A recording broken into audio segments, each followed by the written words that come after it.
Bonjour tout le monde. Nous allons commencer les deuxièmes rencontres pratiques de pédiatrie pratique du Cap-Bon. Et nous allons commencer par une conférence sur la déformation des membres inférieurs. Et c'est notre ami et élève, c'est professeur Jenzri Mourad, chef de service à l'hôpital Qassab et qui tient un service d'orthopédie pédiatrique, pionnier en la matière, Aksar Saïd, puisqu'on a eu le temps de discuter ensemble et de voir tout son cursus, et qui va nous parler donc des déformations des membres inférieurs, sujet qui intéresse énormément les pédiatres de ville. À toi la parole. Et les organisateurs de cette rencontre, particulièrement Dr. Ida et Dr. Belkadi. Et c'est un grand plaisir et surtout un grand honneur, bien sûr, d'être avec vous ce jour-là. Donc, on va étudier les déformations des membres inférieurs chez l'enfant. Effectivement, c'est un motif très fréquent en consultation en orthopédie pédiatrique. Souvent, l'enfant ou surtout les parents qui consultent pour une démarche ou une position du debout disgracieuse chez leur enfant.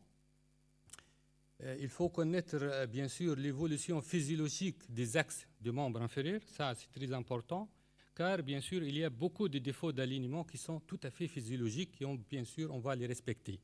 Et, bien sûr, il faut connaître certaines déformations qui sont pathologiques. Dans ce cours-là, on va étudier essentiellement les déformations de membres inférieurs qui sont soit dans le plan frontal, comme vous savez, donc on a le genou varan, parenthèse comme on dit, soit le genou valgum, en X, comme on dit, on va mesurer la distance intermalléolaire dans ce cas-là, et dans le genou varan, on va étudier la distance intercondylienne. Dans le plan sagittal, on a ce qu'on appelle le genou flécin, c'est-à-dire le déficit d'extension du genou. Donc le genou, il n'a pas d'extension complète qui est normalement à 0. Et à l'inverse, il y a le genou recurvatant, comme vous voyez dans la photo. C'est une hyperextension du genou qui est aussi très pathologique, bien sûr. Tout d'abord, bien sûr, il faut connaître les axes physiologiques des membres inférieurs chez l'enfant et surtout chez le nouveau-né qui est, à la naissance, il a un tibia vara du fait de sa position in utero. Donc, bien sûr, ça fait qu'avec la croissance, la souplesse de l'os, et on va voir un varan surtout tibial qui est très physiologique. Et ce varan peut aller jusqu'à l'âge de 2 ans. C'est tout à fait physiologique. Ça, on doit le respecter. On va voir même des photos. Le genou valgum, généralement, aussi de façon physiologique, commence entre l'âge de 2-3 ans pour diminuer et arrive à un valgum physiologique qui est connu chez l'adulte. Bien sûr, tout d'abord, il faut bien examiner l'enfant. Ça, c'est certain, pour éliminer les causes des déformations, qui causes pathologiques des déformations des membres inférieurs. Ça, c'est très important. L'examen clinique, il va chercher des signes qui sont en faveur d'une telle ou telle origine qui peut occasionner une déformation des membres inférieurs. Bien sûr, cet examen systématique, etc. Mais quelle est la place de la radiologie devant une déformation des membres inférieurs? Est-ce qu'il faut la faire de façon systématique? Non, à mon avis. Donc, il y a quelques indications. Tout d'abord, le caractère excessif de la déviation pour l'âge de l'enfant, donc elle est très importante. On va s'inquiéter. Pourquoi celle-là? Ou elle n'a pas tendance à diminuer. Le caractère asymétrique de la déformation, une entrave ou du roulement de fonction, mais il y a un retentissement sur la fonction. Dans ce cas-là, peut-être il faut faire une radiographie ou bien sûr s'il y a une douleur. Mais à mon avis, il ne faut pas faire de radiographie jusqu'à l'âge de 3 ans. On va voir, car les principales causes, ce sont qui méritent un traitement souvent, comme on dit, chirurgical. On fait ça à l'âge de 3 ans. Donc, à mon avis, c'est inutile de faire, quel que soit, si un examen, bien sûr, clinique bien fait, qui peut dépister d'autres causes. Bien sûr, ce bilan radiologique, qu'est-ce qu'il va montrer? Comme vous voyez, l'axe du membre inférieur, donc il va mesurer bien sûr l'axe, etc. Il va le quantifier, mais surtout, il va voir les anomalies, soit de la structure osseuse et aussi les anomalies du cartilage de croissance, bien sûr, qui peuvent expliquer certaines étiologies. On va commencer par le genou varan physiologique. Comme il est dit, il est physiologique, il est tout à fait idiopathique et surtout naturel. Bien sûr, toujours, il faut le respecter. Il faut toujours rassurer les parents. Souvent, les parents consultent au moins 5 médecins, parfois même 5 orthopédistes pédiatres. Ils ne sont pas convaincus. يروحوا من الكونسلتاسيون وي تجي المراه العجوزه تقول لهم يا ودي برا عدي على ولدك راهو باقي ساقيه معوجين يشوفوا ان اوتر médecin etc. Donc il faut les convaincre. Moi comment je les convaincre? Essentiellement par le bilan photo. C'est l'essentiel de faire une photo pour voir, comme vous voyez cet enfant là, on voit d'autres des univaromes parfois très sévères, hein, et il faut rien faire. Il faut bien convaincre les parents de les suivre. La surveillance, ça se fait par un bilan photo, bien fait comme vous voyez. Les pieds sont joints et on voit donc cette évolution naturelle et la correction spontanée de ce univaron. On voit d'autres cas. C'est rare qu'on demande un bilan radiologique à la fin, mais parfois les malades, comment ils font même tout seuls. Et on voit comment le univaron, ça s'améliore spontanément. On fait généralement un bilan photo tous les 6 mois. Les parents soit les ramènent dans les portables il est disponible, soit même une photo imprimée. Effectivement, une anecdote ici, j'ai demandé un bilan photo à un patient, يمشي المصور يعمل له ces posters là, يحطها في النيجاتوسكوب، حطيتها في النيجاتوسكوب en grand format ومش عمل له واحدة، عمل له تقريبا جي 5 finalement elle a coûté 500 dinars. Oui, mais يصور عرس. Mais les parents, ils sont très contents. Les parents, ils dépensent pour leur enfant l'essentiel, mon fils. Là, ça, c'est le junivaron physiologique. Pour la deuxième cause, effectivement, c'est le tibia vara ou la maladie de Blount. Donc, Blount, qu'il a décrit en 1937 sous le nom d'une osteochondrosis deformis tibia. Donc, c'est une anomalie du cartilage de croissance de l'extrémité supérieure du tibia. Et on a 2 formes. On a la forme de l'enfant infantile et on a la forme de l'adolescent. Effectivement, le diagnostic, ça se fait essentiellement sur la radiographie. D'accord?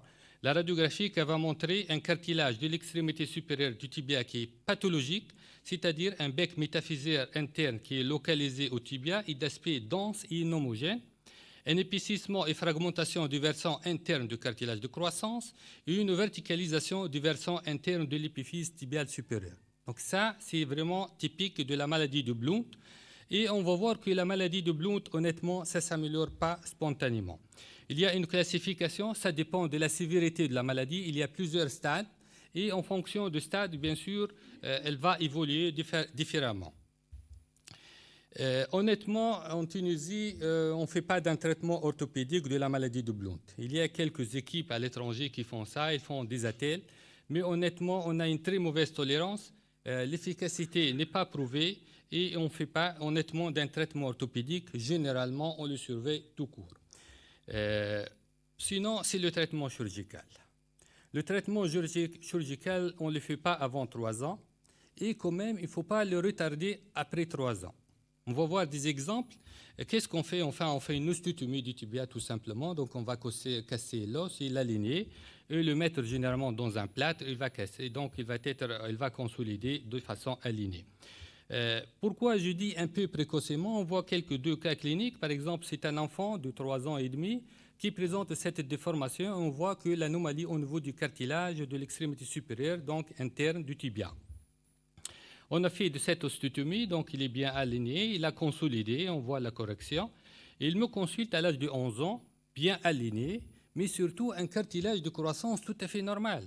Ce qui est curieux ici pour nous, les orthopédistes, car souvent la maladie de Blount nécessite plusieurs interventions pour corriger l'axe. Souvent ça récidive car il y a le cartilage qui est anormal et le cartilage externe il va fonctionner alors que le cartilage interne ne fonctionne pas. Souvent ça récidive. Pour ce cas-là, le cartilage il est devenu normal. On va voir un autre cas, voici avec un recul jusqu'à l'âge de 14 ans. Aussi, c'est typique de la maladie de Blount. Une ostéotomie, on voit l'évolution à l'âge de 4 ans, une ostéotomie d'alignement, et on voit aussi le cartilage qui est devenu normal. Ça, à mon avis, c'est l'intérêt peut-être d'un traitement précoce. Pourquoi? On va mettre le cartilage de croissance dans de bonnes conditions biomécaniques. Donc, de telle façon, il va travailler normalement, il va récupérer une fonction normale et même un aspect radiologique et certainement histologique normal. Donc ça, pour éviter, car lorsque l'enfant marche en varan, il va tasser le compartiment interne. Donc le cartilage de croissance, il va être souffrant tout le temps et on va évoluer vers l'épiphysodèse, c'est-à-dire l'arrêt de croissance, ce qui explique peut-être la récidive des déformations après un traitement chirurgical. On voit même à l'âge de 20 ans, bien sûr, le corriger.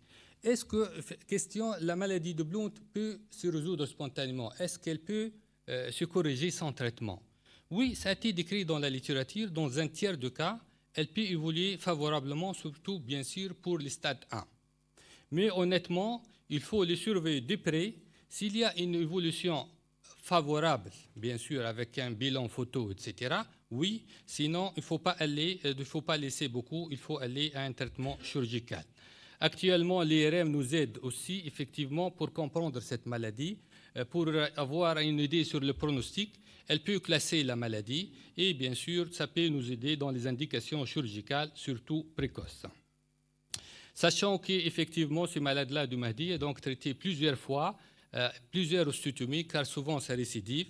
Parfois, nous sommes obligés de faire un relèvement du plateau tibial, car il y a un défaut de croissance et le plateau s'abaisse. Ce n'est pas bon, c'est une cause de récidive et surtout, ce n'est pas bon à long terme, à l'âge adulte. Donc, on peut faire une osteotomie pour relever les plateaux tibiales internes, comme vous voyez dans la photo. La deuxième forme, c'est la forme de l'adolescent. C'est un adolescent souvent obèse, souvent de la race noire, bon, c'est très fréquent là. Il vient avec cette déformation genivarum qui apparaît au cours de l'adolescence. Là, c'est le tibia vara de l'adolescent. C'est une autre forme de la maladie de Blount. La même chose, on fait généralement une osteotomie pour l'aligner. Souvent, le résultat est correct et final, car l'enfant, souvent, il est en fin de croissance.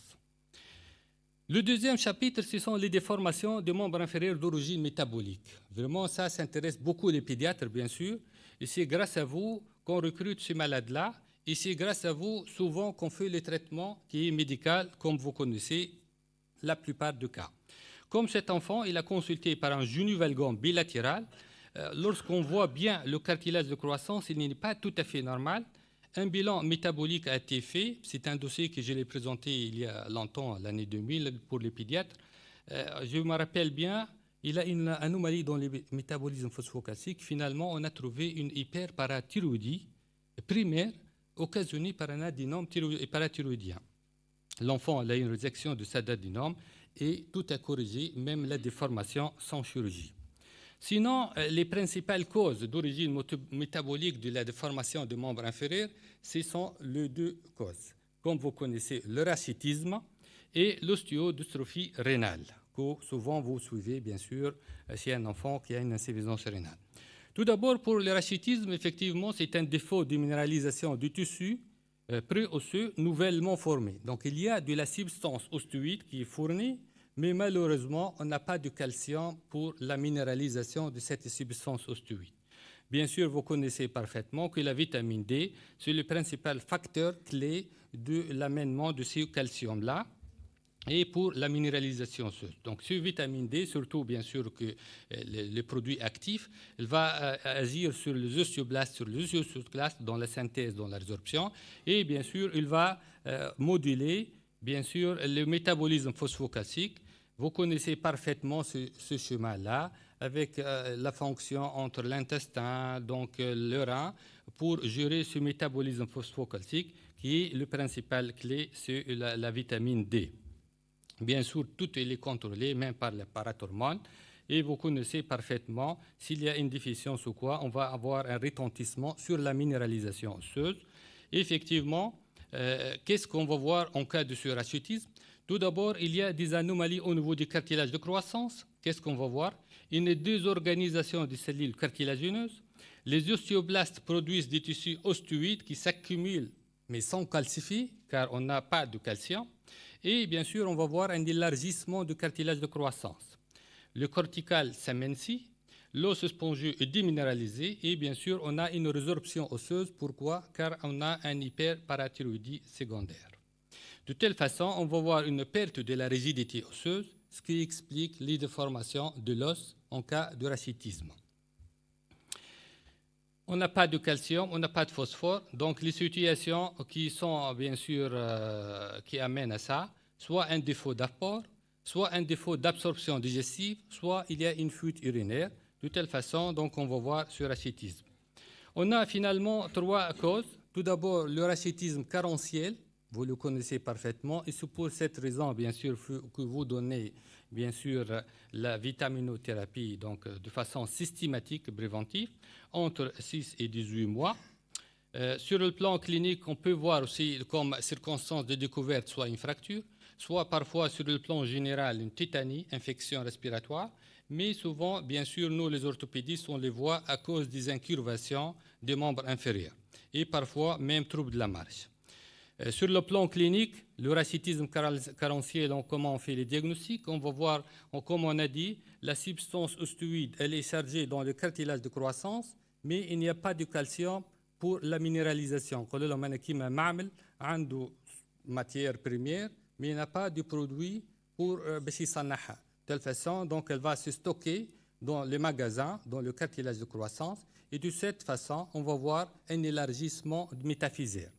Ça au niveau du poignet, ça au niveau du genou, et au niveau du thorax, dans la jonction chondrocostale, c'est une métaphyse. De telle façon, on va voir bien sûr un élargissement, c'est le chapelet costal. Dans le crâne, on va voir le craniotabès sous forme d'un trou au niveau du crâne. Et sur le plan membre inférieur, bien sûr, on va voir des incurvations de membres à concavité interne, surtout au niveau du tiers distal du tibia, et incurvations à concavité antérieure, où parfois on peut trouver un genou valgum. Sur le plan radiologique, on va voir des atteintes métaphysaires. Les bases métaphysaires sont élargies, floues, dentellées et concaves, et un élargissement des zones radiotransparentes, donc un élargissement du cartilage de croissance qui a tendance à travailler, mais malheureusement on ne peut pas. Les atteintes épiphysaires, c'est un retard d'ossification du point épiphysaire et une trame trop lâche, et les contours qui sont flous et irréguliers. Il y a aussi des atteintes modifications diaphysaires, il y a une diminution de la densité osseuse et un amincissement du cortical et incurvation diaphysaire. Bien sûr, il y a d'autres signes à distance. Il y a une transparence des vertèbres au niveau du bassin. Les côtes sont d'aspect flou avec évasement de l'extrémité costale. Et au niveau du crâne, on aura un retard d'ossification des sutures et une largeur excessive de fontanelle. Sur le plan biologique, vous le connaissez mieux que moi, la calcémie est souvent normale ou abaissée, mais phosphorémie abaissée et les phosphatases alcanines sont élevées. Et bien sûr, on va voir la vitamine D, surtout le produit actif, le 25-hydrocalciférol, il est effondré. Le traitement, c'est le pédiatre honnêtement qui traite le rachitisme carentiel, ce n'est pas nous. Donc c'est la vitamine D, vous la connaissez parfaitement. Il y a le traitement prophylactique et il y a le traitement curatif que vous le connaissez mieux que moi. L'évolution sur le plan biologique, souvent il y a une normalisation de la calcémie dans 5 jours. Sur le plan radiologique, il y a une apparition de la calcification, les lignes métaphysaires donc apparaissent, la transparence osseuse est souvent à disparaître et souvent la déformation peut se corriger spontanément sous traitement médical. Parfois, on a des séquelles, quelques séquelles telles qu'un élargissement métaphysaire, il y a des incurvations squelettiques. Nous sommes obligés dans ce cas-là de faire un traitement parfois chirurgical pour corriger les séquelles-là. Le deuxième chapitre de rachitisme, ce sont les rachitismes vitamino-résistants. On a 3 types, le rachitisme vitamino-résistant hypophosphatémique familial, le rachitisme pseudo-carentiel précoce et le rachitisme juvénile ou forme tardive du MAC-cancer. Tout d'abord, le rachitisme vitamino-résistant hypophosphatémique familial. Sur le plan pathogénique, vous le connaissez, il y a une anomalie du gène qui va entraîner donc une anomalie de la régulation de la alpha-hydroxylation. Cette enzyme, bien sûr, elle est responsable le métabolisme du phosphocalcique de telle façon. Donc, on va voir un trouble majeur dans la réabsorption tubulaire du phosphore, donc un défaut du mécanisme de l'apparatormone et un défaut de régulation de la synthèse du produit actif de la vitamine D, et on va voir bien sûr cette déformation, ce qui est souvent génétique. Il apparaît dans la seconde année de la vie, souvent entraîne trouble de la marche et des incurvations des membres. Souvent, on a un retard de croissance avec une déformation au genou varan, plus rarement des déformations au genou valgum, et souvent, les déformations sont asymétriques. Les signes radiologiques les plus caractéristiques, un aspect lâche de la trame osseuse et un aspect en grillage avec image pseudoacoustique. et souvent on a une coxa vara qui est souvent habituelle. Le traitement sur le plan biologique, une hypophosphorémie, parfois une calcémie normale ou légèrement abaissée, et augmentation des phosphatases alcalines. Le traitement, comme vous savez, c'est vous que vous faites le traitement, généralement en des doses importantes de vitamine D. Bien sûr, la réponse, ce n'est pas comme le rachitisme carentiel, mais souvent, nous, les orthopédistes, nous sommes obligés de faire la chirurgie honnêtement, préférable de la retarder en fin de croissance, mais parfois elle est tellement sévère, nous sommes obligés de faire des osteotomies pour aligner donc, les membres. Ce sont des osteotomies au maximum de déformation, soit métaphysaire, soit diaphysaire. La troisième forme, c'est l'arachitisme pseudo-carentiel précoce, vous le connaissez parfaitement. Il y a deux types. Type 1, déficit de l'hydroxylation rénale de la vitamine D, et le type 2, c'est une résistance des organes cibles au 1,25 hydrocalciférol. Effectivement, les manifestations malheureusement sont précoces et sévères, avec ce sont des troubles de croissance accentués, des formations importantes des membres et du thorax, avec un état général souvent touché, et à la radiologie il va montrer les signes de rachitisme sévère.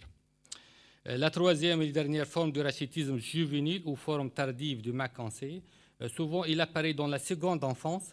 Et il donne des déformations considérables des membres du tronc, c'est rare honnêtement en Tunisie, mais on va voir une déminéralisation considérable du squelette et on peut voir même des scolioses. Ça, c'est le rachitisme.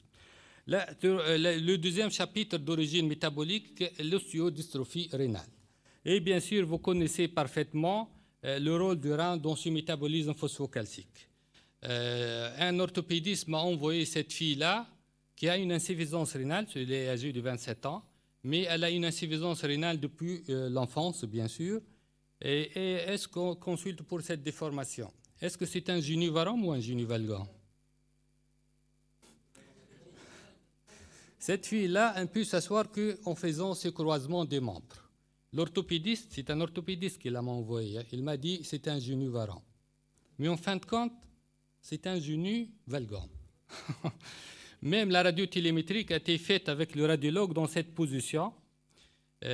Effectivement, cette fille, donc, vous connaissez les mécanismes physiopathologiques et le rôle, donc les parathyroïdies secondaires, qui va entraîner cette résorption et bien sûr cette déformation. Effectivement, on voit parfaitement que cette fille elle a un génuvalgum secondaire à cette ostéodystrophie rénale.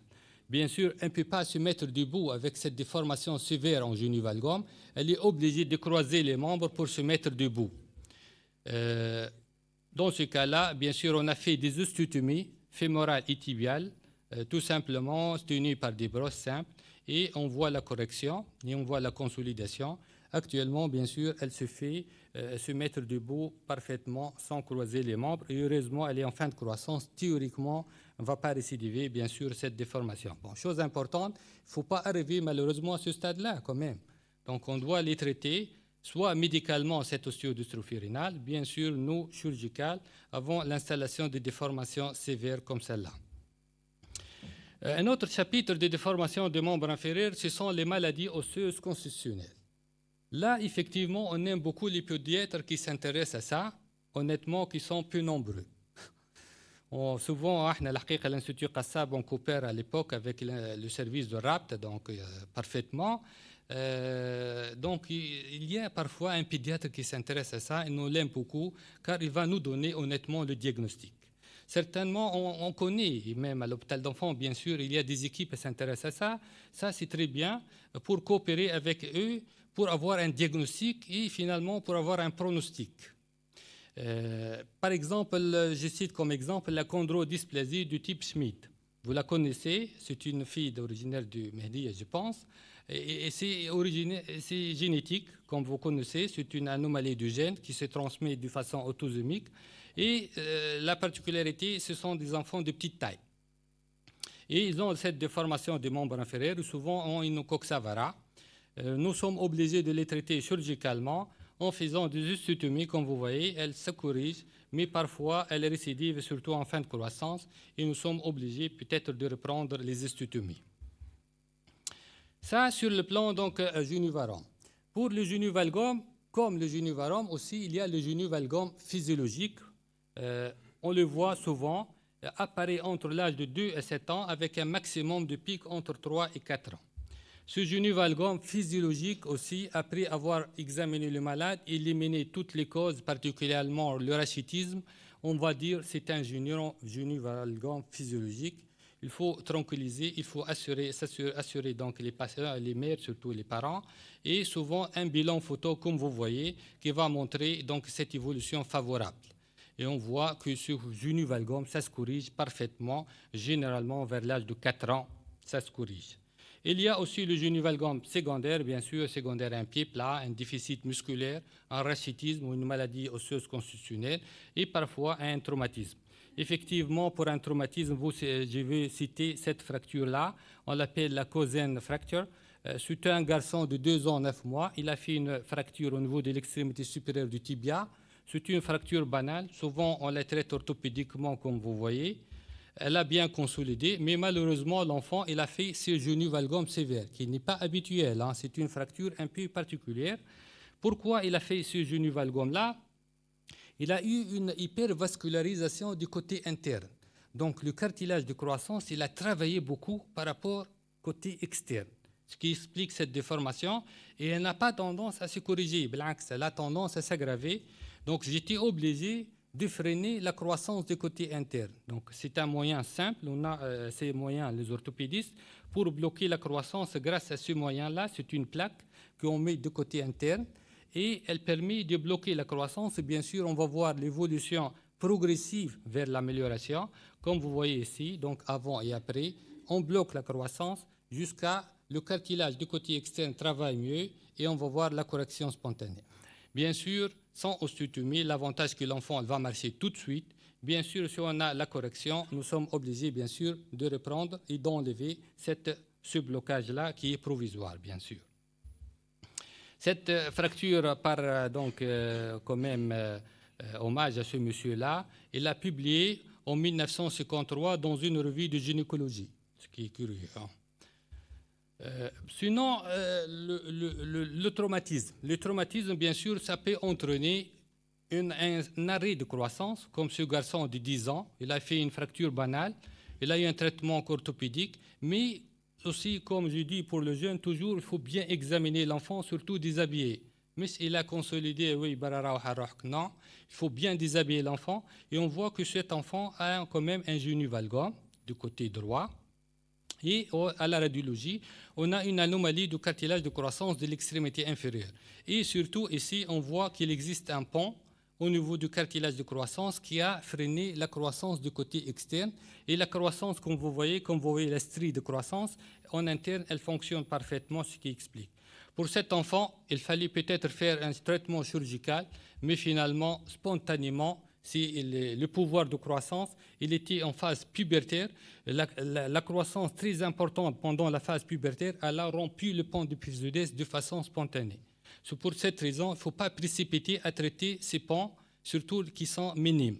Ça peut s'aider avec le poussé de la croissance. Ça, c'est le miracle de l'enfant. Sinon, les déformations dans le plan sagittal, on va commencer par le genou recurvatant. Ça, c'est important de le connaître pour vous, les pédiatres. Comme vous voyez, cet enfant né par césarienne, l'enfant Jebhouli Melgasrin a J5 de vie. Marteau, Mizelt, Fli, avec sa plaie de la césarienne, Khtafoul de Jebhouli. Effectivement, rapidement, je l'ai pris en charge à 6 ans de vous. Je l'ai fait un plâtre en flexion maximale, comme vous voyez dans la photo de côté à droite en haut, c'est le maximum de flexion. Progressivement, j'ai changé le plâtre et on a abouti à une flexion complète après takrib une année. C'est comme la méthode des Ponseti dans les traitements du pied-beau, il faut bien les prendre précocement, sinon ça pérennise facilement en 1 à 2 mois et c'est difficile de rattraper. Donc il faut les faire rapidement, il faut faire le plâtre, il faut le changer car dans le plâtre, le muscle se relâche et lorsque le muscle se relâche, on peut aboutir à une correction progressive et comme vous voyez, on arrive à une flexion complète presque à l'âge de 2-3 ans. Pour le genuflexum, c'est le déficit d'extension, ça gêne sur le plan fonctionnel. Un enfant qui marche en flexum, ça gêne. Pourquoi? Il va faire travailler son quadriceps beaucoup. Car nous, on peut se mettre debout comme ça, le genou il est verrouillé. lorsqu'on met en fléchant, donc le quadriceps doit travailler pour avoir la position irisée. Donc c'est gênant sur le plan fonctionnel. Comme étiologie, on a la luxation congénitale de rotule, on a les séquelles d'injection au niveau du quadriceps. Honnêtement, les orthopédistes, on n'aime pas ces injections malheureusement. On aime les fesses habituelles, alors que le quadriceps au niveau de la face antérieure, ça peut se résoudre, ça peut passer sans problème. Mais multiples injections vont faire une fibrose au niveau du quadriceps et on peut avoir effectivement un fléchissement secondaire à ces injections. Sinon, on a la sclérodermie, on va voir des exemples, et l'arthrogrypose. La luxation congénitale de rotule, un exemple, il faut les dépister, mais un traitement très difficile, parfois c'est agénésique. La sclérodermie, c'est une atteinte de la peau, mais ça peut retentir sur l'appareil fonctionnel orthopédique. Et on voit cet enfant, comment il marche quand même avec ses fléchissons, comme on a dit, il affaiblit un peu son quadriceps. Comme vous voyez ici, une sclérodermie très sévère, ça peut occasionner des déformations des membres et même osseuses. Et nous sommes obligés de faire des osteotomies d'alignement, comme vous voyez. Sinon, l'arthrogrypose, vous la connaissez. Malheureusement, ça donne des déformations importantes, surtout en fléchissement de genoux, très gênant sur le plan fonctionnel. Un traitement très lourd pour corriger par système d'Elizarov.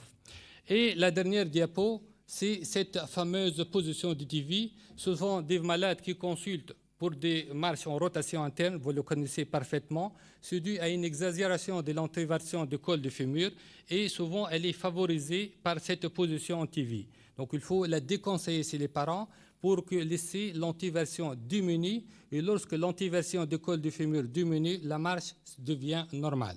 Donc il faut déconseiller cette position, vous la connaissez parfaitement, il faut la déconseiller pour les parents.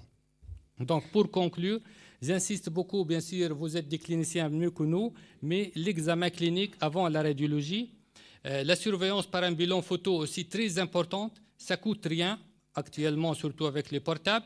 Un bilan radiologique, si la déformation est très importante vers l'âge de 3 ans, il faut le faire quand même, si la déformation persiste. Il faut dépister les maladies métaboliques et surtout, il faut les prévenir. Pour les maladies constitutionnelles, il faut faire des conseils génétiques. Et pour les déformations congénitales, il faut faire un traitement précoce, surtout avec un orthopédiste pédiatre. Et je vous remercie encore une fois.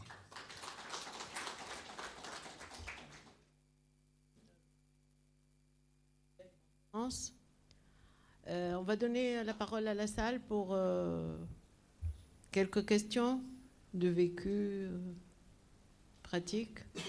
Oui, Fathi.